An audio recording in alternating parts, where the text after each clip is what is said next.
Hello Game Gumshoes fans, Chris with Game Gumshoes here. Like I said, I'm trying to cover all the stuff that I've gotten recently before we go to Gen Con, so you know what kind of stuff to look for and what you don't want to look for. This next game is a game called Mercs. It is a miniatures game. I don't know if you're familiar with like Warhammer and things like that, but you have these little paintable miniatures that come 6 to a box. There's a little tray. You drop them in there. Each one comes with a base. You've got a figure. They all have their own personal die. There's different color teams. They have a character card that has information like their movement,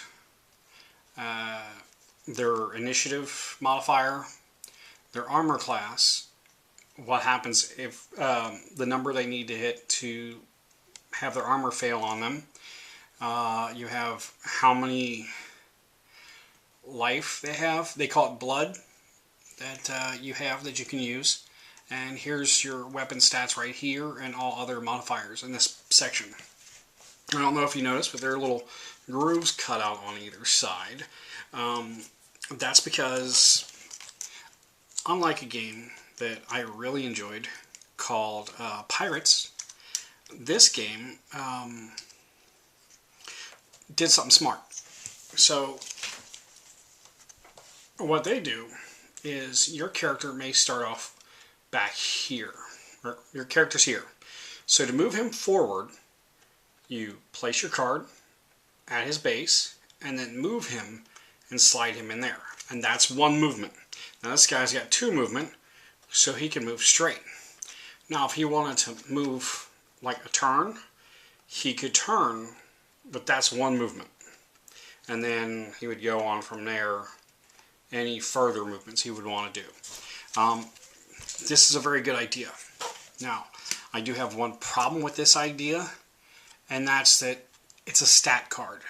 Now, if they had taken, let's say, one of the little promo cards, something that looked like this, and did the grooves, then, you know, that I could make sense out of.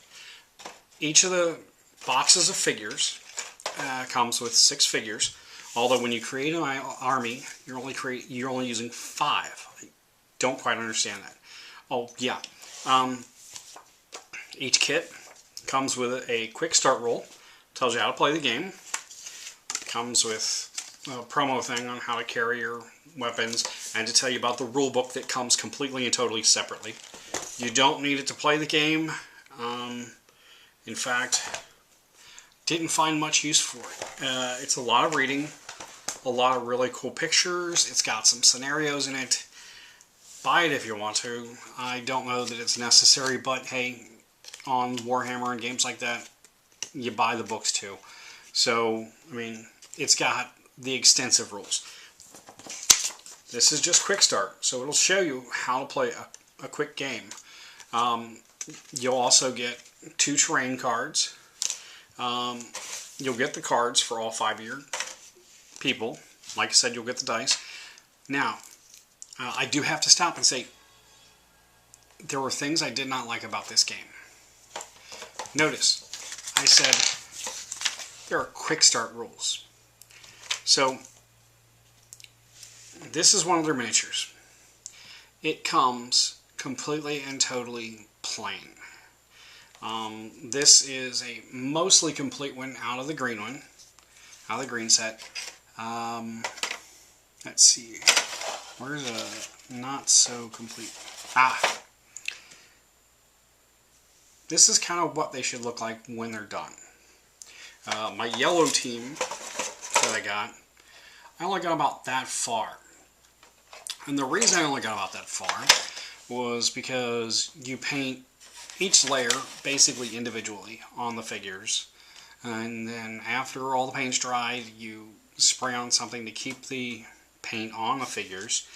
And in some cases, let's see if I can find him here, you've got some figures that, well, the hobbyists that love to build their miniatures and stuff like that will not find this a negative, but I do. He's not the one. So, this guy here. Notice he's only got one arm. That's because here's the other arm. Now, I had to go search several specialty shops to find a glue to glue limbs on the figures. Regular super glue will not work because these are pewter. If they had been made out of plastic like the newer Warhammer stuff is, it probably would have worked out a lot better and would have been a lot quicker to build, and the paint would have taken a lot better, but you know, they're just starting out, so I can't give them too much grief for that. And you definitely don't want to play this with itty bitty kids because the pieces are so tiny. This here is not just a gun, but it's also a head. So you have different heads for your figures if you want. Your cards come in a pack like this. It recommends you use a 2x3 space, so gotta have plenty of table room, as with all miniature games. It talks about terrain and, you know, modifiers for if you're high or low, and you know, cover and stuff like that. Something like this would take a while to set up. Painting the miniatures takes a while to do. Gluing the pieces on, some of the limbs I basically had to drill a little pinhole and then put a stake kind of through the arm and then cut that off and glue it in place, and you know, it's a lot of work for something that has quick start rules. Bugs me. Can't stand it. That's an issue. At least do a simplified rules or basic rule set, but don't call it a quick start because it's not going to start quick. Not if you got to paint everything. Now, I didn't have a lot of space to do subterranean and stuff like that when I played. So what I did was I broke out some old Star Wars Minis maps, laid them out. They've already got signifiers on it. You could use HeroClix maps, things like that, that show where terrain is and things. They work just as well as the having actual terrain. Probably a little bit better because you've got less to carry around. And the figure bases are the same size as like Star Wars Minis. Slightly smaller in HeroClix, but that's because it doesn't have a dial in it. The gameplay itself really is. It's quick, it's easy. If you know anything about role-playing, any of the other Clix games, particular Star Wars Minis, this game, it harkens back to it a lot.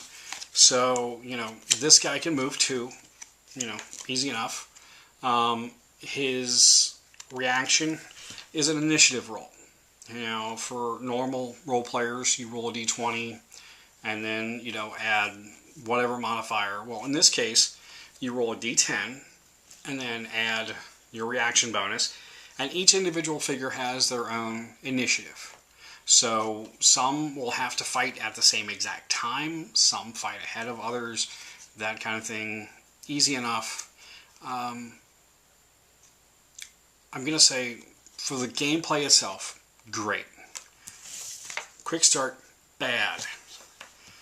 Figures, although they have really nice sculpts, really cool weapons, nice uniforms, because they're pewter, they don't hold the paint as well, and they're a lot harder to build.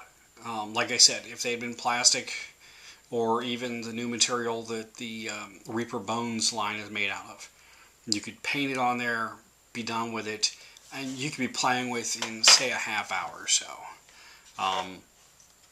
But that's all I really want to say about this game. I hate that it's kind of a disappointment, but like I said, this is a really cool idea with all the notches cut out, because there's no fudging how far you've moved. You're not sitting there with a bunch of guys with tape measures on the table and laser sights. You know, if you can't see through something, you can't see through it. That's the way this game works.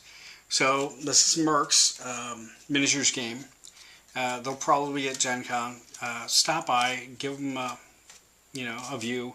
let them introduce you to their wares, and maybe they've got a better take on their quick start rules, and hey, maybe they've changed their miniatures since I got this set last year. Thank you for joining me, and I'll see you on the next video.